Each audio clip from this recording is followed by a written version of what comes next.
कार्यक्रम सखी सहेली सुनने वाली सभी हमारे सखियों को और श्रोता भाइयों को दीपा माहेश्वरी और नेहा का नमस्कार। नेहा, यूं तो स्टूडियो के बाहर मुलाकातें हो जाया करती थी, लेकिन इस कार्यक्रम में हम पहली बार साथ में आए हैं। बिल्कुल, आज पहली बार मिल रहे हैं और बहुत अच्छा लग रहा है। बिल्कुल। और ये नया जो एक जोड़ी आई है जी, तो कुछ अच्छी बातें करेंगी, अच्छी और हमारे उम्मीद है कि हमारे श्रोताओं को भी हमारी ये जोड़ी खूब पसंद आएगी। है ना। और देखिए, अब इसमें ये सब ना भूल जाएं कि बातें करनी क्या क्या है। बिल्कुल, तो बता दें हमारे श्रोताओं को। बिल्कुल बताइए। आज हम बात करने वाले हैं भरतनाट्यम नृत्यांगना ललिता श्रीनिवासन की। जी बिल्कुल, और साथ में दिवस भी हैं। कौन से बड़े खास, एक तो है विश्व नींद दिवस। हाँ, तो भाई ये बोलेंगे कि नींद में भी अब दिवस है, लेकिन हाँ है, क्यों है और कितनी उसके लिए जागरूकता हमें रखनी चाहिए, हम इसके बारे में बात करेंगे। जी, और इसी के साथ आज है विश्व उपभोक्ता अधिकार दिवस। हाँ, कि भाई कंज्यूमर के तौर पे हमें क्या क्या पता होना चाहिए और क्या हमारे साथ धोखे हो सकते हैं, उस पे हमें जो सचेत रहना है, सतर्क रहना है। बिल्कुल। और दीपा जी, इसके बाद हम चटपटे व्यंजन भी बताएंगे ना। अरे वो कैसे भूल सकते हैं, वो तो खास है। और हमारी सखियों से भी कहेंगे, क्या आपने कुछ बनाया है, घर में कुछ ऐसी चीज बनी है जो कि आपको लगती है कि सबको पसंद आई है और हमारी बाकी सखियों को भी अच्छी लगेगी, तो हमारे साथ कमेंट्स में जरूर शेयर करना। बिल्कुल, हम उन्हें यहाँ पर सबको बताएंगे। बिल्कुल। और अब चलते हैं, सबसे पहले बात करते हैं ललिता श्रीनिवासन की। तो भरतनाट्यम की नृत्यांगना है ये नेहा, और बड़ी प्रतिष्ठित प्रतिपादक है भरतनाट्यम की, और भारतीय शास्त्रीय नृत्य में इन्होंने अपना एक अलग ही स्थान बनाया। मतलब बहुत ही उल्लेखनीय योगदान है इनका, और बहुत प्रसिद्ध है अपने इस नृत्य शैली के लिए। जी, 1943 में शिव समुद्रम जन्मी ललिता का बड़ा संयुक्त परिवार था और कला के प्रति सभी का रुझान था इनका, और घर के सदस्यों को इनकी बहुत ही छोटी उम्र में ये समझ में आने लगा था कि ललिता का नृत्य के प्रति लगाव है, और इसीलिए उन्हें 10 वर्ष की आयु से भरतनाट्यम के प्रशिक्षण के लिए इन्होंने शुरू करवा दिया था। बिल्कुल। और देखो ना, ऐसा होता है कि घर वालों को अगर दिख जाता है कि बच्चे में प्रतिभा है तो वो आगे बढ़ाने की कोशिश करते हैं, लेकिन ये उस वक्त उनके लिए कोशिश करी, ये बहुत बड़ी बात है। फिर उन्होंने नृत्य गुरु HR केशव मूर्ति से भरतनाट्यम सीखना शुरू किया, लेकिन 19 वर्ष की आयु में उनका विवाह हो गया था, क्योंकि उस जमाने में यही उम्र में और शादी हो जाया करती थी। और शादी के बाद नृत्य तो उनका यूं समझो कि छूट गया या छोड़ दिया, मतलब बिल्कुल नहीं हुआ बहुत सालों तक। लेकिन वो कहते हैं ना कि एक व्यक्ति अपने अंदर की कला को ज्यादा देर तक छुपा नहीं सकता, वो दबा नहीं सकता। लेकिन उन्होंने एक प्रॉपर नृत्य करना शुरू नहीं करा, लेकिन फिर उन्होंने उसके थ्योरी पार्ट में चली गई। तो उन्होंने क्या किया, इस बार नृत्य के सिद्धांतों का उन्होंने खूब गहराई के साथ अध्ययन किया और भरतनाट्यम की बारीकियों को खूब अच्छे से समझा, और थ्योरेटिकल एग्जाम दी, मतलब परीक्षा दी, और उस परीक्षा में प्रथम श्रेणी से वे उत्तीर्ण हुई। अरे वाह। 1966 में उन्हें अरंगेत्रम भी मिला था। ललिता की प्रतिभा पर उस समय के प्रसिद्ध नृत्यांगना के वेंकट लक्ष्मा का ध्यान आकर्षित हुआ। भरतनाट्यम कृष्णराज वाडेयार 3 के शासन काल में बहुत उन्नति मिली, और उस दौर का वेंकट लक्ष्मा को करीब से देखा था। भरतनाट्यम की इस मैसूर शैली को वेंकट लक्ष्मा ने ललिता को बहुत गहन तरीके से सिखाया था। ये शैली भरतनाट्यम की एक अलग पहचान बनाती है, और ललिता ने इसे बखूबी आत्मसात किया। जी, क्योंकि एक तो वो भरतनाट्यम सीख रही है, लेकिन उसकी मैसूर शैली तो वो अपने आप में ही, और दूसरी हो गई हमारी ललिता श्रीनिवासन जी। तो ये जो समागम था ना, ये जो संयोग था, ये बहुत अनूठा और अलग ही था। फिर वेंकटेश लक्ष्मा इनसे प्रशिक्षण लेने के लिए उन दिनों में 3 साल तक लगातार वो हर सप्ताह, हर वीकेंड पे बंगलुरु से मैसूर जाया करती थी, क्योंकि उनकी जो गुरु थी वो मैसूर में रहती थी। और यही समय था जब उन्होंने 65 लड़कियों का एक जो ग्रुप था, तो एक समूह था, उसको उन्होंने भरतनाट्यम सिखाना शुरू किया। इस तरीके से धीरे धीरे उनका अपना नृत्य स्कूल वो जो है अस्तित्व में आया। बिल्कुल। और ललिता ने अपनी अभिनय की कई कोरियोग्राफी बनाई जो अतीत को साथ लिए समकालीन विषयों को भी चित्रित करती है। उन्होंने कई पुरानी महत्वपूर्ण रचनाओं पर शोध किए और उन पर अनगिनत प्रस्तुतियां दी। कई समकालीन कन्नड़ कवियों के कार्यों पर आधारित नृत्य नाटक प्रस्तुत किए। बिल्कुल। और क्योंकि जब इतना काम किया होता है तो पुरस्कार भी फिर मिलते हैं, है ना, और एक पहचान बन जाती है एक कलाकार की। जैसे ललिता जी को मिला है नाट्य रानी शांतला पुरस्कार, शिरोमणि पुरस्कार, प्रियदर्शिनी पुरस्कार। 2 पुस्तकें उन्होंने जो कर्नाटक नृत्य अकादमी ने प्रकाशित किए हैं वो लिखी हैं। एक तो है dance in Karnataka and dance cultures of Karnataka, और दूसरी है उनकी गुरु वेंकटेश लक्ष्मा की जीवनी पर आधारित वो पुस्तक लिखी। ललिता श्रीनिवासन का मानना है कि नृत्य और शुद्ध नृत्य एक कौशल है जिसे कोई भी अभ्यास और तकनीक के माध्यम से हासिल कर सकता है, लेकिन अभिनय एक नर्तक के व्यक्तिगत विचारों और व्याख्या करने की उनकी सहज क्षमता का परिणाम है। ये बहुत ही व्यक्तिवादी पहलू है, इसलिए किसी व्यक्ति को अभिनय में मार्गदर्शन तो दे सकता है लेकिन उसे पूरी तरह सिखा नहीं सकता। बिल्कुल। वो कहते हैं ना कि एक अभिनय सहजता से आती है और वो अंदर से आती है। तो ठीक है, आप टेक्निक तो सीख सकते हैं। हाँ। कि नृत्य की आपने टेक्निक सीख ली, उसके हाव भाव सीख लिए, लेकिन जो भाव भंगिमाएं हैं वो हर इंसान के का जो स्तर भाव भंगिमाएं, किसी की बहुत छोटा सा भी अगर वो एक अपनी भ्रुकुटी तन लेते हैं तो सुंदर लगती है, लेकिन किसी में शायद वो रौद्र रूप दिख जाता है। तो यही उनका कहना है और हमारा तो ये कहना है कि एक गीत सुन लेते हैं। बिल्कुल।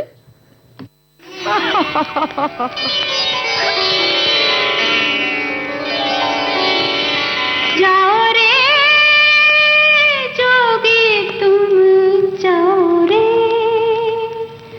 जाओ रे जोगी तुम जाओ रे, ये है प्रेमियों की नगरी, यहाँ प्रेम ही है पूजा। जाओ रे जोगी तुम जाओ रे, ये है प्रेमियों की नगरी, यहाँ प्रेम ही है पूजा। जाओ रे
हाँ नेहा, तुम कुछ कह रही थी मुझे।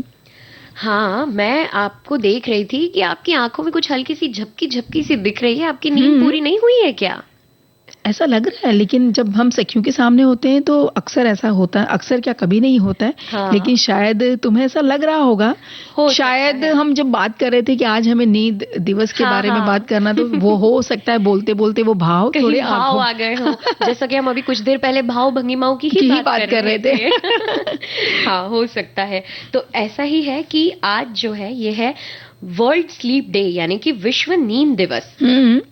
तो विश्व नींद दिवस है, तो क्या इस दिन नेहा हम दिन भर सोएंगे? हाँ नहीं नहीं, ऐसा नहीं है।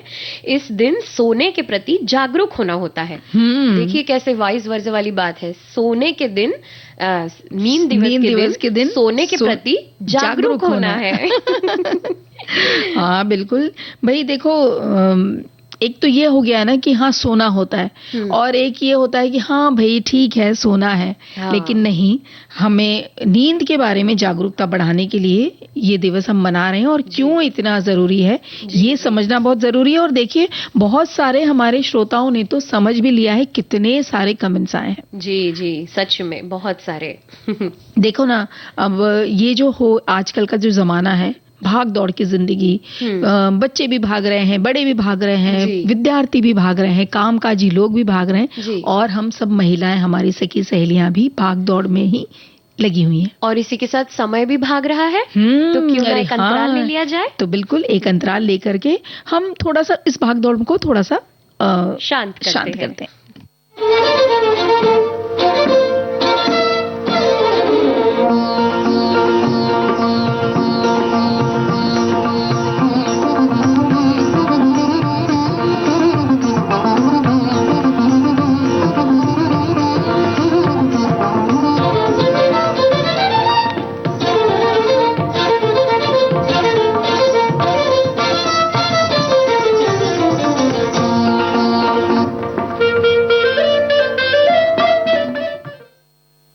अंतराल के बाद हम फिर आ चुके हैं कार्यक्रम सखी सहेली में। बात कर रहे थे नींद और भागदौड़ की। जी, अक्सर देखा गया है कि इंसान आधुनिक जीवन की दौड़ भाग के बीच नींद से समझौता कर लेता है, जो कि बिल्कुल सही नहीं है। पूरी और अच्छी नींद ना लेने से हमें कई तरह की शारीरिक या मानसिक बीमारियां हो सकती हैं, और इसीलिए नींद के महत्व के प्रति लोगों को जागरूक करने के लिए हर साल ये दिन वसंत विषुव से पहले आने वाले शुक्रवार को मनाया जाता है। अगर बात विश्व नींद दिवस के इतिहास की करें, तो सबसे पहले ये दिवस साल 2008 में मनाया गया था। नींद से जुड़ी समस्याओं से बचाव और जागरूकता फैलाने के उद्देश्य से वर्ल्ड स्लीप सोसाइटी ने इस स्लीप डे की शुरुआत की थी। और यही सारी बात हमारे कई सारे श्रोताओं ने भी लिख भेजी है। एक हमारी श्रोता लिख भेजते हैं, उन्होंने कहा है, नींद से सिर्फ जिंदगी की कड़वाहट दूर होती है, और जो सपने सच होते तो कभी नींद खत्म ना हो ऐसा मंजर चाहते हैं। स्वप्न आत्मा की दूसरी अवस्था है, और तीसरी अवस्था है सुषुप्ति, जिसमें आदमी गहरी नींद में होता है। इस अवस्था में अवचेतन मन निष्क्रिय होता है। सपने केवल स्वप्न अवस्था में ही आते हैं, जिसमें आदमी थोड़ा सोया थोड़ा जागा रहता है। लेकिन ये जो उन्होंने बात की है, हमने जो पढ़ा है कि अवचेतन मन निष्क्रिय तो बिल्कुल नहीं होता। हाँ थोड़ा सा क्रियाशील कम हो सकता है जब आप बहुत गहरी नींद में हो। लेकिन वो कहते हैं ना, मेडिटेशन करो, तो जब आप मेडिटेशन में आएंगे तो आपका अवचेतन मन तो सो जाएगा। हाँ, अवचेतन मन जागृत हो जाएगा। और जो आपकी जो सुप्त अवस्था में हम जाते हैं, इसलिए तो जाते हैं कि अपना अवचेतन मन जागृत हो, और हम आप जब वापस जागें तो ज्यादा एनर्जी में हो, ज्यादा ऊर्जा और ज्यादा सकारात्मकता अपने अंदर महसूस करें। बिल्कुल। इसी के साथ हमारे एक श्रोता ये भी लिख रहे हैं कि मनुष्यों में प्रत्येक निद्रा चक्र औसत 90 से 110 मिनट तक के लिए रहता है, और प्रत्येक चरण के अलग अलग शारीरिक कार्य हो सकते हैं। इससे नींद तो आ सकती है और बेहोशी जैसी हालत भी लग सकती है, लेकिन इससे शारीरिक कार्य पूरे नहीं होते। जैसे कि पर्याप्त नींद लेने के बाद भी कोई व्यक्ति थका हुआ महसूस कर सकता है। तो उसी के लिए कहते हैं ना, गहरी नींद में सोना जरूरी है, और ये इसलिए तो हम ये दिवस मना रहे हैं, इसी बात को समझने के लिए। एक और हम ये ले लेते हैं संदेश। ये कहती हैं कि मैंने कहीं पढ़ा था या सुना था कि एक बुजुर्ग बाबा थे, वो कई सालों से सोए नहीं थे। रात हो या दिन उनको नींद नहीं आती थी। रात को सबको गहरी नींद में सोते हुए देखते और बेचारे दुखी होते कि काश उनको भी ऐसी नींद आती। तो भाई ये बुजुर्ग बाबा की बात या व्यथा नहीं है, ये तो बहुत सारे लोगों की व्यथा है, यहाँ तक कि युवाओं की भी बहुत ज्यादा जी बहुत ज्यादा है, युवाओं में भी, कि हम तो देख रहे हैं ना 2 बजे तक, 3 बजे तक, 4 बजे तक उन्हें नींद ही नहीं आती है। बिल्कुल, क्योंकि हम मोबाइल पर या स्क्रीन टाइम हमारा इतना बढ़ चुका है कि हमारी जो स्लीप न्यूरॉन्स हैं, जहां वो जिनको एक्टिव होना चाहिए वो हो ही नहीं पाती, क्योंकि फेस पर, आंखों से बहुत ज्यादा रोशनी हमारे शरीर को एक्टिव रखती है, बहुत ज्यादा रोशनी, जी है ना जी।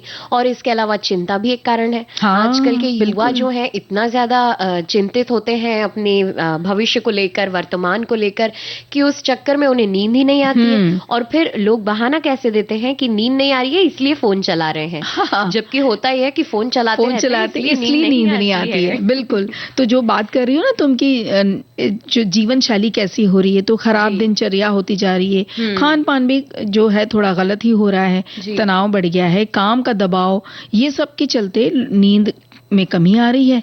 कई तरह की फिर बीमारियों ने भी जन्म ले लिया है।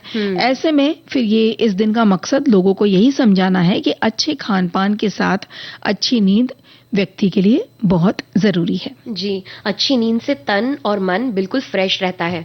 देखिए, जब कभी होता है ना हमारे साथ भी, हम एक अच्छी सी नींद के साथ, नींद लेने के बाद उठते हैं तो बिल्कुल तरोताजा महसूस करते हैं। हाँ। कि जैसे अभी अब हमें आप कोई काम दे दीजिए, हम तुरंत करना शुरू कर देंगे। हाँ। तो एक अलग ही बात होती है जब हम अच्छी नींद के बाद उठते हैं तब। हाँ, तो एक और संदेश लेते चलते हैं। ये हमारे श्रोता ने लिखा है कि पहली बार इस दिवस का नाम सुना है, तो चलिए अच्छी बात है, पहली बार सुना है तो अब इसकी जानकारी भी आपको बहुत अच्छे से होती चली जा रही होगी। नींद का महत्व वही जाने जो नींद आने की कोशिश में हर नुस्खा प्रयोग करते हुए भी सोने में असफल हो जाते हैं। दरअसल नींद एक वरदान है जिसे वही व्यक्ति पा सकते हैं जो कर्मनिष्ठ और बिना छल कपट के जिंदगी जीते हैं। मेरे पति महोदय शैया पर लेटते ही अगले ही क्षण गहरी नींद में समा जाते हैं। तो ये तो बहुत ही अच्छी बात है भाई। दिन भर जो मेहनत करेंगे तो वो तो खाना पीना हुआ, थोड़ी सी देर बैठे, कुछ बात हुई, थोड़ी टहलकदमी हुई और वो सीधे सो जाते हैं। तो उनको तो हम ये कहेंगे नेहा कि सबसे सुखी व्यक्ति हैं। बिल्कुल, है ना, ऐसे व्यक्ति सच में सुखी हैं। और अध्ययन ये भी कहते हैं नेहा कि जो बच्चे नियमित रूप से पर्याप्त मात्रा में नींद लेते हैं उनका ध्यान, व्यवहार, सीखने में, स्मृति और उनकी जो पूरी जो मानसिक शारीरिक स्वास्थ्य होता है उसमें सुधार बहुत अच्छा होता है। जी, जो लोग ठीक तरह से पूरी नींद नहीं लेते उनमें अक्सर मोटापा, हाई बीपी, यहाँ तक कि अवसाद यानी कि डिप्रेशन जिसे हम कहते हैं, इस तरह की बीमारियां भी देखने को मिलती हैं। याददाश्त भी कमजोर होने लगती है, बच्चों में चिड़चिड़ापन देखने को मिलता है। कई बार तो अधूरी नींद से सिर दर्द करना या फिर सिर चकराने जैसी समस्याएं भी होती हैं। बिल्कुल। और एक और हमारी सखी हैं, उनका ये कहना है कि नींद किसे अच्छी नहीं लगती, नींद मतलब सोना, मुझे तो सोने जैसा बेहद कीमती लगता है। तो रात की नींद के अलावा सखी सहेली प्रोग्राम शुरू होने से पहले हर रोज दोपहर में छोटी सी झपकी ले लेता हूँ और शरीर को स्वस्थ रखने के लिए, पूर्ण आराम मिले इसके लिए पर्याप्त नींद भी जरूरी है। दिन भर किए काम या श्रम से आराम पाने के लिए रात की नींद बेहद जरूरी है। बिल्कुल, कई लोग ना इस तरह के तर्क भी देते हैं कि अरे हम रात में ठीक से नहीं सो पाए तो हम दिन में सो लेंगे और नींद पूरी कर लेंगे। मगर हम अपने श्रोताओं को बता दें कि जो रात की नींद के फायदे होते हैं जी, वो दिन की नींद में नहीं होते। दिन की नींद एक झपकी की तरह होती है जिसे हम पावर नैप आज की जनरेशन में कहते हैं, या हम एक उसको बस छोटा सा 10 मिनट की झपकी या 5 मिनट की झपकी, क्योंकि अगर आप काम कर रहे हैं या आप अपने कार्य क्षेत्र में है तो वहां तो आप सो नहीं सकते। किसी का फील्ड जॉब है तो वो कहाँ सोएगा। बिल्कुल, है ना भाई। अगर आपका व्यापार है या कोई दुकान है तो आप घर जाकर के खाना खा के थोड़ी सी देर आराम कर सकते हैं, लेकिन ये हर एक के लिए संभव नहीं है ना।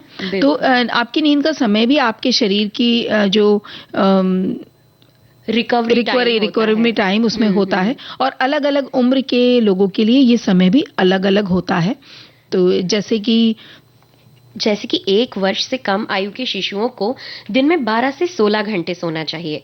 1-2 साल के बच्चों को 11 से 14 घंटे और 3 से 5 साल के बच्चों को 10 घंटे से 13 घंटे तक सोना चाहिए। 6 से 12 साल के बच्चों को 9 से 12 घंटे सोना चाहिए और इसी तरह 13 से 18 वर्ष के किशोर किशोरियों को कम से कम 8 से 10 घंटे सोना चाहिए। और इसके बाद फिर सबके लिए आम है कि इससे बड़ी उम्र के लोगों को रोजाना 7 से 8 घंटे तो सोना ही चाहिए। इसी को हम पूरी और अच्छी नींद कह सकते हैं। और नेहा, अगर नींद बहुत अच्छे से नहीं आ रही हो तो कुछ इस तरह की लोरी भी सुन सकते हैं। बिल्कुल।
दुनिया एक तेरे संग जी लूंगा,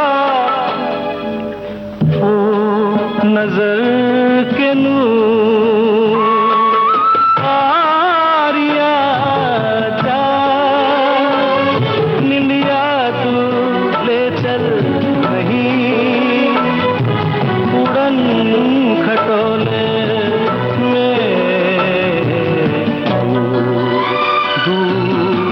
दूर यहाँ से दूर आरिया जा।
इस तरह का अगर लोरी सुना के कोई सुलाए रात को दिन में नहीं, हाँ तो किसे नींद नहीं आएगी।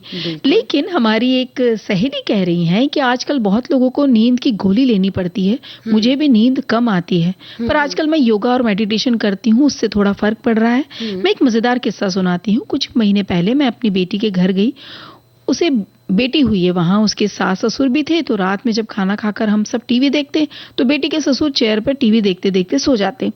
फिर जागते तो हम सब कहते कि आप सो गए थे, वो मानते ही नहीं थे। फिर अगले दिन हम सबने मिलकर उनका वीडियो बनाया, मस्त खर्राटों के साथ जब उन्हें दिखाए तो हंस हंस के लोटपोट हो गए। तो कुछ ऐसे मजेदार किस्से भी हो जाते हैं। मुझे लगता है ये हर घर में होता है। हाँ, ऐसे बैठ के सोने वाले इंसान हर घर में होते हैं। हर घर में होते हैं, और वो मुंह खोल के भी सो जाते हैं। तो उनके वीडियो बना ही लेने चाहिए। और मानते भी नहीं है कि हाँ, हम सो रहे थे। सही कहा। इवन टीवी शुरू करके भी लोग सो जाते हैं, लेकिन मानते नहीं है। कई लोगों को आदत होती है, ये हमने भी हमारे घर में करीब में देखा है कि टीवी के बगैर नींद नहीं आती, उनको चला करके ही देना पड़ता है। फिर जब वो सो जाते हैं तो घर के दूसरे सदस्य आके टीवी बंद कर देते हैं। तो भाई तरीका जो भी है, लेकिन हाँ, नींद अच्छी आनी चाहिए। जी, एक हमारे श्रोता लिखते हैं, इन्होंने अंग्रेजी में लिखा है, हम इसे अनुवाद करके बताते हैं। जी, उन्होंने लिखा है कि हमारे शरीर को तब भी आराम मिलता है जब हम बैठे होते हैं या लेटे होते हैं, लेकिन हमारे दिमाग को सिर्फ तब आराम मिलता है जब हम सोते हैं। इसलिए नींद बहुत ज्यादा जरूरी है हमारे दिमाग को ठीक रखने के लिए और हमारे सभी ऑर्गन्स को ठीक से चलाने के लिए। तो भाई सब कुछ ठीक चलता रहे, उसके लिए एक अंतराल ले लेते हैं और फिर वापस आते हैं। जी।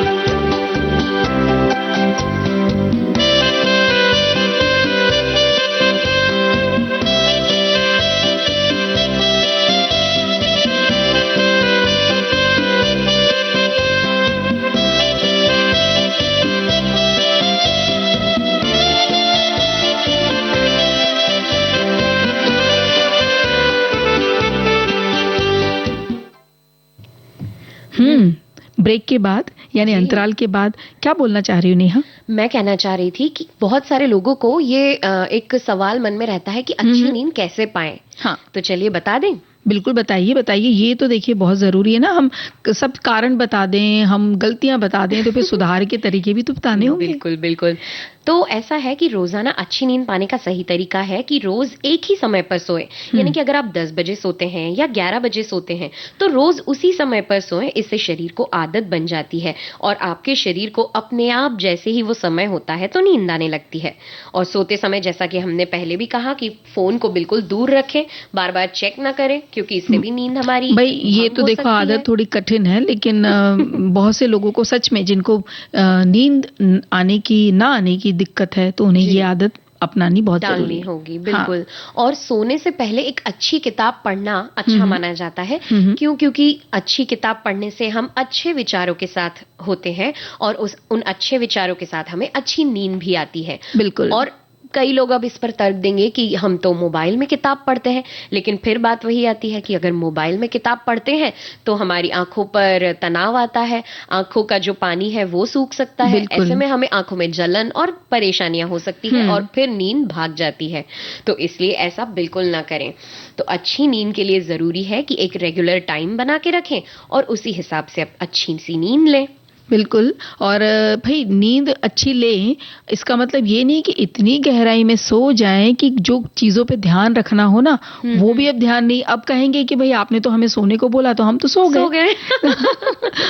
लेकिन जब दिन में दूसरे दिन उठते हैं तो फ्रेश होते हैं और अपने दैनिक दिनचर्या सब करते हैं, काम के लिए भी जाते हैं, तो काम में फिर सतर्कता रखना बहुत जरूरी हो जाता है। बिल्कुल। तो अब हम आगे बढ़े, बिल्कुल और आगे अपने बढ़ते हैं। श्रोताओं को अगला विषय बताएं। भाई यही तो हम कहना चाह रहे थे ना कि बाहर निकले हो और कुछ खरीद लिया तो बेवकूफ बनकर ना नहीं लौटना लौटना है। और ऐसा अक्सर होता है, मुझे लगता है हम सभी के साथ जीवन में कभी ना कभी तो ये एक बार होता ही है हाँ। कि हम बाहर बुद्धू बन जाते हैं, हाँ। और फिर हमें समझ आता है कि नहीं, हमें क्या सही करना चाहिए और क्या नहीं। बिल्कुल। और इस विषय में एक दो कमेंट्स तो आए हैं, हम अपने श्रोताओं से कहेंगे कि और ऐसे कमेंट्स हमें भेजें और अपने अनुभव भेजें कि जहां आपको लगा कि हमें हमारे साथ कुछ धोखा हुआ या हमसे ज्यादा पैसा ले लिया गया है। करेक्ट। तो श्रोताओं, आज है विश्व उपभोक्ता अधिकार दिवस, यानी कि वर्ल्ड कंज्यूमर राइट्स डे। इस दिन को मनाने का उद्देश्य उपभोक्ताओं को अपने अधिकारों के प्रति जागरूक करना है। कई बार ग्राहकों को जमाखोरी, कालाबाजारी, मिलावट, नाप तौल में गड़बड़ी या मनमाने दाम वसूलना और ठगी जैसी समस्याओं का सामना करना पड़ता है। ऐसी ही समस्याओं से निजात दिलाने और ग्राहकों को उनके अधिकारों के प्रति जागरूक करने के लिए प्रतिवर्ष 15 मार्च को विश्व भर में उपभोक्ता अधिकार दिवस मनाया जाता है। हाँ, और उपभोक्ता आंदोलन की नींव सबसे पहले 1962 में अमेरिका में रखी गई थी और 15 मार्च 1983 से यह दिन फिर लगातार मनाया जाने लगा। हम आपको यहाँ ये भी बताना चाहते हैं श्रोताओं कि उपभोक्ताओं को किसी भी प्रकार के शोषण से मुक्ति दिलाने के लिए यह कई कानून भी बनाए गए हैं। उपभोक्ताओं के लिए उपभोक्ता संरक्षण अधिनियम भी लागू किया गया है, जिसके चलते अब उपभोक्ता को कम जो खर्च और कम समय में न्याय मिलने में मदद मिल सकती है। तो आप ये ना समझे कि हम कहाँ जाएं, कैसे हम शिकायत करें।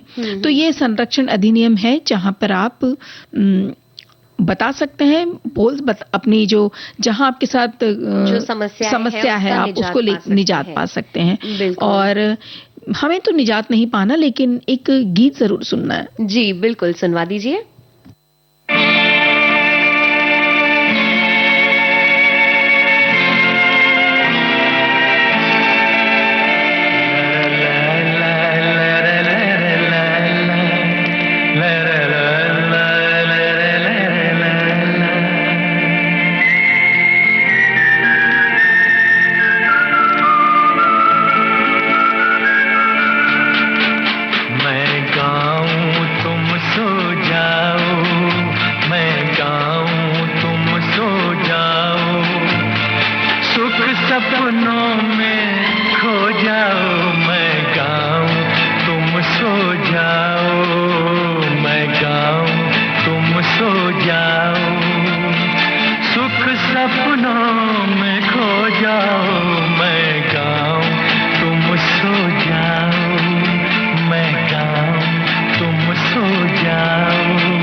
तकदीर हमारी, उस दिन के ख्वाब सजाओ, मैं गाऊं तुम सो जाओ, सुख सपनों में खो जाओ, मैं गाऊं तुम सो जाओ, मैं गाऊं तुम सो जाओ।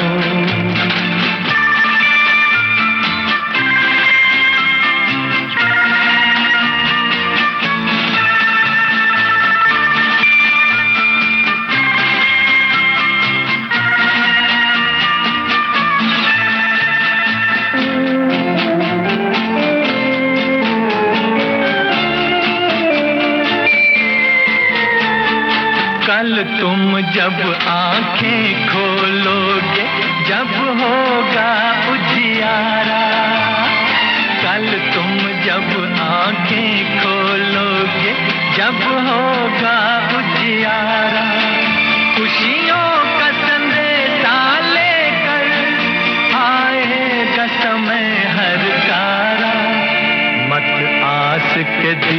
बुझाओ, मैं गाऊं तुम सो जाओ, सुख सपनों में खो जाओ, मैं गाऊं तुम सो जाओ, मैं गाऊं तुम सो जाओ ना। लेकिन हमें सोना नहीं है, जागना है। जागना है ना? क्योंकि अब हमें जागरूक होना है अपने अधिकारों के प्रति। हाँ बिल्कुल। और उपभोक्ताओं के अधिकारों को और अधिक मजबूती से नेहा समझने के लिए 20 जुलाई 2020 को हमारे देश में उपभोक्ता संरक्षण कानून 2019 ये भी लागू किया गया है, जिसमें ग्राहकों को किसी भी प्रकार की ठगी और धोखाधड़ी से बचाने के लिए कई सारे प्रावधान दिए हैं। जी, इस कानून में स्पष्ट किया गया है कि प्रत्येक वो व्यक्ति जिसने किसी वस्तु या सेवा के बदले धन का भुगतान किया है या भुगतान करने का आश्वासन दिया है और ऐसे में किसी भी प्रकार के शोषण या उत्पीड़न के खिलाफ वो आवाज उठा सकता है। उपभोक्ताओं के इस जो दिवस है, इस पर हमारे कुछ श्रोताओं ने कमेंट्स लिखे हैं, तो क्यों ना उन्हें पढ़ा जाए। ये लिखते हैं कि आज के आधुनिक युग में, हमारे एक श्रोता लिख रहे हैं कि आज के आधुनिक युग में हर व्यक्ति जन्म से लेकर मृत्यु पर्यंत एक उपभोक्ता ही है। 21वीं सदी में व्यक्ति के आचार विचार पर विज्ञापन और उपभोक्तावाद का सबसे अधिक प्रभाव पड़ा है। विज्ञापनों का मायाजाल मनुष्य की मानसिकता पर दिन ब दिन हावी होता जा रहा है। आप जब भी बाजार से कोई सेवा लेते हैं या चीज खरीदते हैं तो आप एक उपभोक्ता बन जाते हैं। हम में से हर व्यक्ति किसी न किसी रूप में उपभोक्ता है। बिल्कुल सही कहा इन्होंने। साथ ही एक जो हमारे साथी हैं वो लिखते हैं, प्रत्येक व्यक्ति एक उपभोक्ता है, चाहे उसका व्यवसाय, आयु, लिंग, समुदाय तथा धार्मिक विचारधारा कोई भी हो। उपभोक्ता अधिकार और कल्याण आज प्रत्येक व्यक्ति के जीवन का अविभाज्य हिस्सा बन गया है और हमने अपनी दैनिक जीवन में इस सभी का कहीं न कहीं उपयोग किया है। प्रत्येक वर्ष 15 मार्च को विश्व उपभोक्ता दिवस मनाया जाता है और ये अमेरिका के पूर्व राष्ट्रपति जॉन एफ कैनेडी द्वारा की गई एक ऐतिहासिक घोषणा में बताया गया था, जिसमें 4 मूलभूत अधिकार बताए गए हैं: सुरक्षा का अधिकार, सूचना पाने का अधिकार, चुनने का अधिकार और सुने जाने का अधिकार। इसी के साथ हमारे एक और जो श्रोता है उन्होंने लिखा है, उपभोक्ता अधिकार दिवस मनाने भर से ही अधिकार नहीं मिल जाया करते, इसके लिए कर्तव्य भी करने पड़ते हैं और यहीं पर हमारे पलायनवादी दृष्टिकोण हो जाया करते हैं। इसके अनेक कारण हो सकते हैं। फिर हम लोग अपने आवश्यकता को देखते हैं, सुविधाओं के भोगी हैं ना कि उनके नियोगी, जबकि हमें जीवन में अपने हर भावों के प्रति नियोगी होते हुए अपने कुशल नियोक्ता का परिचय देना चाहिए। तो भाई अब देखिए, ये बात उन्होंने कही बहुत सही, इनका जो अनुभव वो भी बताया। जी। अब तरीके क्या होते हैं हमें वो जानना भी बहुत जरूरी है कि कैसे कैसे आपको आपके साथ शोषण हो सकता है। जैसे दूध या कोल्ड ड्रिंक ठंडी करने के नाम पर आपसे 1 रुपए अतिरिक्त ले लेते हैं। ये तो अक्सर देखने में आता है, काफी जगह होता है। तो हम ऐसा कुछ होता नहीं, ये चार्जेस उसमें जुड़े हुए होते हैं। बिल्कुल। फिर लिखित मूल्य से अधिक पैसे मांगा जाता है, पैसों की मांग होती है, तो वो भी गलत है। और होता क्या है, अक्सर कुछ लोगों को आदत नहीं होती कि हम मूल्य देखकर चीजें खरीदें, इसलिए उनसे अतिरिक्त कब वसूल लिया गया उन्हें पता भी नहीं चलता। फिर कम तौल कर वस्तु बेचना, ये तो इस पे भी बहुत ध्यान रखना चाहिए। हम क्या करते हैं, हम बोलते हैं कि भैया, जैसे उदाहरण के लिए, भैया पाव किलो सब्जी देना। हम देखते ही नहीं है। हम अगर हमारा ध्यान मोबाइल की तरफ ही होगा तो वो पाव का 200 ग्राम कर देगा, आपको पता भी नहीं चलेगा। बिल्कुल। इसके अलावा मिलावटी पदार्थ होते हैं, जैसे मान लीजिए नमक और पीसी शक्कर है। अब कोई चीज है जो थोड़ी बहुत मिलावट कर दें और पता ना चले, तो इस तरह के काम भी किए जाते हैं। एक जैसे दिखने वाली चीजों को मिला दिया जाता है। और सस्ते के देने में बिल नहीं देते। बिल भी नहीं मिलते। अच्छा, ऐसे में कभी मान लीजिए हमारे साथ कोई इस तरह का फ्रॉड हो भी जाए और हम शिकायत के लिए भी जाएं, लेकिन अब अगर हमारे पास रसीद या बिल नहीं है तो कैसे काम चलेगा?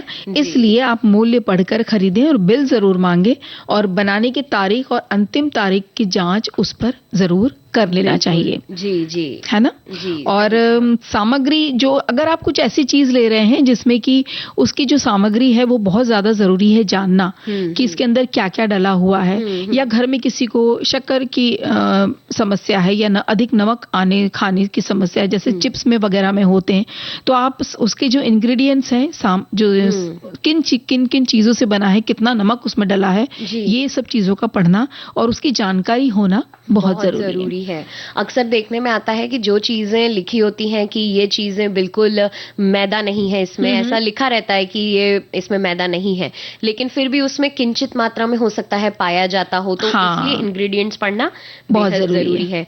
उस वस्तु की तिथि देखना बहुत जरूरी है कि उसकी तारीख क्या है, बनने की तारीख यानी कि मैन्युफैक्चरिंग डेट क्या है, और अंतिम तारीख यानी कि एक्सपायरी डेट क्या है, वो देखकर ही सामान खरीदें। हाँ, और आईएस मार्क जरूर देखें, जैसे आईएस मार्क होता है, एग मार्क होता है, वुल मार्क होता है, तो इस तरह के जो मानक चिन्ह है वो देखना बहुत जरूरी है। इसी से ही उसकी शुद्धता की पहचान बनती हो सकती है। बिल्कुल, इसी के साथ गारंटी वारंटी भी देखना जरूरी है और उसका कार्ड लेना जरूरी है।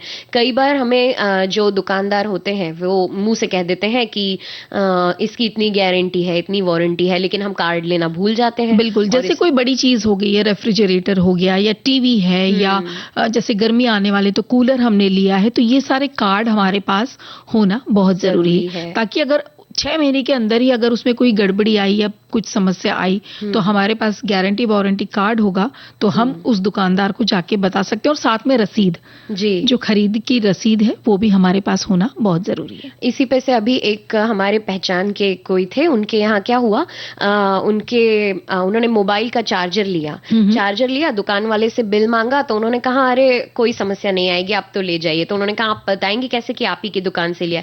अरे हम तो हमारी दुकान का सारा माल पहचान लेते हैं। और बिल्कुल हुआ यही कि उस चार्जर में प्रॉब्लम आई, और उसके बाद उन्होंने जब वो चार्जर वापस किया तो दुकानदार ने मना कर दिया कि ये हमारी दुकान का चार्जर है ही नहीं। फिर अच्छी बात तो ये थी कि चूंकि पेमेंट जो था ऑनलाइन किया गया था, तो इसलिए ऑनलाइन पेमेंट पर दिख गया कि किस तारीख को किस व्यक्ति को कितने रुपए दिए गए हैं, तो इस तरीके से उन्हें दुकानदार माना। तो ऐसे भी समस्याएं, इस तरह की किस्से भी हो जाते हैं, तो बहुत ज्यादा जरूरी है। और मुद्रित मूल पर भी मोल भाव किया जा सकता है। हम वो कहते हैं ना, अरे भाई पैकेट पे इतना लिखा है, इससे कम थोड़ी होगा। ठीक है, आप नहीं करना चाहते हैं तो वो बात अलग है, लेकिन मोल भाव उस पे भी हो कर सकते हैं। जी जी, बिल्कुल सही कहा आपने। और इसी के साथ हमारे एक जो श्रोता है उन्होंने लिखा है कि आज के बाजारवादी दौर में उपभोक्ता का जागरूक होना बहुत जरूरी है। पूंजीवाद के इस युग में एक उपभोक्ता के नजरिए से आपको हर मोर्चे पर सजग रहना चाहिए। एक उपभोक्ता होने के नाते आपको कई अधिकार दिए गए हैं जिनके बारे में आपको पता होना जरूरी है। वहीं क्या आपको इसके बारे में पता है कि हर साल 15 मार्च को विश्व उपभोक्ता दिवस मनाया जाता है, जैसा कि हम आज बता ही रहे हैं सभी को, और इसका उद्देश्य जागरूक करने के लिए ही है। तो क्यों ना अब एक गीत सुन लिया जाए? भाई कोई बेईमानी ना हो जाए, इसके लिए एक गीत सुन ले, जरूरी है।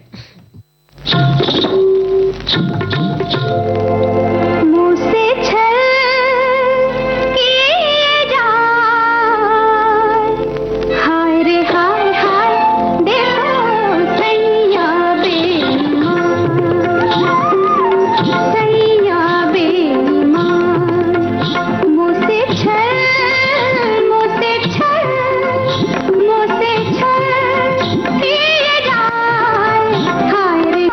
सैया बे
भाई ये बेईमानी ना हो, ठीक है, सैया करे तो वहां तक ठीक है, लेकिन बाहर जो उपभोक्ता के तौर पे हमारे साथ कोई बेईमानी ना हो, तो हम ये दिवस मनाते हैं आज के दिन।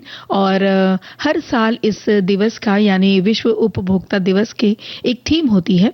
इस साल है उपभोक्ताओं के लिए निष्पक्ष और जिम्मेदार एआई, तो जो कि इंग्लिश में है fair and responsible AI for consumers. तो इसे चुना है।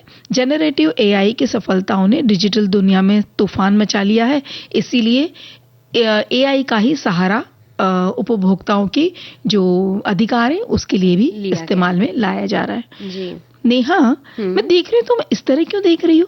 मैं देख रही हूँ कि वो वाला कार्यक्रम का वो वाला हिस्सा कब आएगा जो हमारे श्रोताओं का और आपका और हमारा भी बड़ा प्रिय है। हाँ, यानी खाने पीने की व्यंजन वाली बातें। बिल्कुल। अब भाई समय भी हो ही गया है, 4 बजने में कुछ ही देर है, तो ये इस समय भूख लगी जाती है ना। हाँ भाई, कुछ वक्त में चाय का भी समय हो जाएगा, तो उसके पहले कुछ तो खाने के लिए होना चाहिए। वही तो चलिए आज हम बताते हैं बिना तले दही बड़े का बड़ा। तो पहले हम बता देते हैं सामग्री। बड़े के लिए 1 कप मूंग दाल पिसी हुई, आधा कप उड़द दाल, 1 चम्मच नमक, आधा चम्मच सौंफ, 2-3 हरी मिर्च, थोड़ा सा अदरक और पानी। अब इसकी विधि, दालों को अलग अलग धो लें और 4 से 6 घंटे के लिए भिगो दें।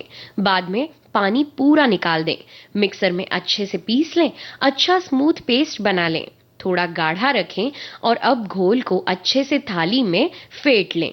जब तक ये हल्का ना हो जाए, ये देखने के लिए थोड़ा सा घोल पानी में भजिए की तरह डालें तो वो ऊपर ही तैरेगा। अब जो अप्पे बनाने का साचा होता है ना, उसमें 1 से 2 चम्मच भर के ये घोल डालें। थोड़ा सा पहले इसे ग्रीस कर लेना चाहिए, मतलब ज्यादा तेल नहीं लगाएंगे, सिर्फ हम इसे ग्रीस कर लेंगे। ढक्कन से इसे ढक कर गोल्डन ब्राउन होने तक मध्यम आंच पर सेक लें। फिर बाहर निकालकर इन बॉल्स को पानी के बड़े कटोरे में डालकर रखें। फिर 5-10 मिनट बाद पानी से निकालकर हल्के हाथों से दबाते हुए सारा पानी, सोखा हुआ पानी निकाल लें। अब दही बड़ा का प्लेट वैसे ही तैयार कर लें जैसे आपके घर में किया जाता है। दही, हरी चटनी, मीठी चटनी, चाट मसाला, लाल मिर्च पाउडर, नमक, हरा धनिया या जैसे आपके यहाँ पसंद किया जाता है, बिल्कुल वैसे ही बनाएं और अपने अपनों को खिलाएं और खुद भी खाएं। क्या बात है। तो ये तो भाई अच्छा तरीका हो गया ना कि आप इसको बिना तले भी बना सकते हैं। तो घर में अगर किसी को ऐसा लगता है कि नहीं हमें पसंद है लेकिन हमें वो तला हुआ बड़ा पसंद नहीं है, तो आप इस तरह की ये जो अप्पे बनते हैं उस तरीके से बड़ा बना के देख सकते हैं और एक बार ट्राई तो कर ही सकते हैं कि कैसा लग रहा है, इसका स्वाद कैसा लग रहा है। जी। और अक्सर जो घर में बड़े लोग होते हैं, बुजुर्ग लोग होते हैं, उनका ये कहना होता है कि हमें चीजें तो पसंद है लेकिन जरा नमक मिर्च या तेल वाली चीजें कम बनाना, पचने में दिक्कत जाती है, ऐसी वो गुजारिश करते हैं। तो ऐसे में ये डिश बिल्कुल सही रहेगी उनके लिए। और एक और डिश मुझे याद आ रही है, हांडवो। ये गुजराती डिश है हांडवा, लेकिन अगर अचानक बोले तो बोलेंगे अरे हांडवे की तो हमने कोई तैयारी नहीं करी, लेकिन हम बता रहे हैं इंस्टेंट सूजी और कॉर्न का हांडवा। उसके लिए आप सूजी ले लीजिए 1 कप, चावल का आटा लेना है आधा कप, बेसन लेना है 1/3 कप, दही ले लीजिए आप आधा कप ही आपको पानी लेना है। फिर इन सबको मिक्स कर देना है। ये जितनी चीजें बताई है ना, सूजी, चावल का आटा, बेसन, दही, पानी में मिला करके आप थोड़ी सी देर, मतलब 20 मिनट 25 मिनट के लिए भिगो के रख दीजिए। जैसे हम उत्तपम वगैरह बनाने के लिए रखते हैं ना, वैसे इसको रख दीजिए। अब जब ये अच्छे से थोड़ा सा फूलेगा, क्योंकि रवा है तो फूल जाएगा, फिर आप इसमें कॉर्न डाल लीजिए आधा कप, कैप्सिकम यानी शिमला मिर्च डाल दीजिए 1/3 कप के, या घर में अगर कम पसंद है तो कम, और धनिया डाल लीजिए, गाजर भी आप बारीक कटी गाजर भी डाल सकते हैं, बड़ा अच्छा लगता है। फिर आप इसमें डाल दीजिए हरी मिर्च और अदरक का पेस्ट 1 चम्मच, थोड़ा सा नमक जैसे घर में पसंद है, थोड़ी सी हल्दी, हींग, थोड़ा सा अपना हरे धनिया का पाउडर, और ऊपर से आपको तेल डालना है।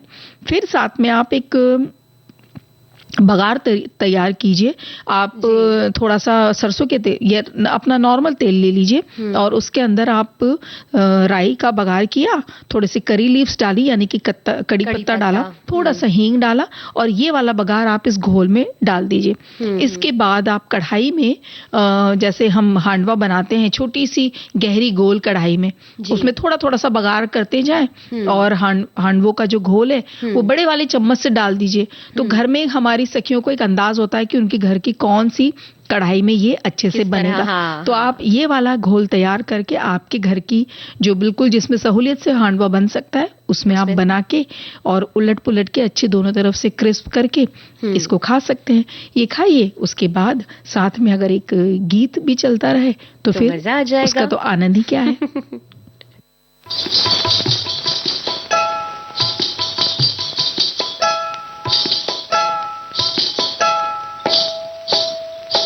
जानू जानू री काहे ठन के है तोरा कंगना, जानू जानू री काहे ठन के है तोरा कंगना। मैं भी जानू री छुप के कौन आया तोर अंगना, अरे जानू री छुप के कौन आया तोर अंगना। मैं भी जानू री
भाई कंगना क्यों छनक रहा है ये तो जान लिया, लेकिन नेहा ये जाना समय क्या कह रहा है हमें? समय कह रहा है जल्दी जल्दी अब निकलना होगा, यहाँ से चलना होगा। तो लेते हैं विदा आप सभी को दीपा माहेश्वरी और नेहा का नमस्कार।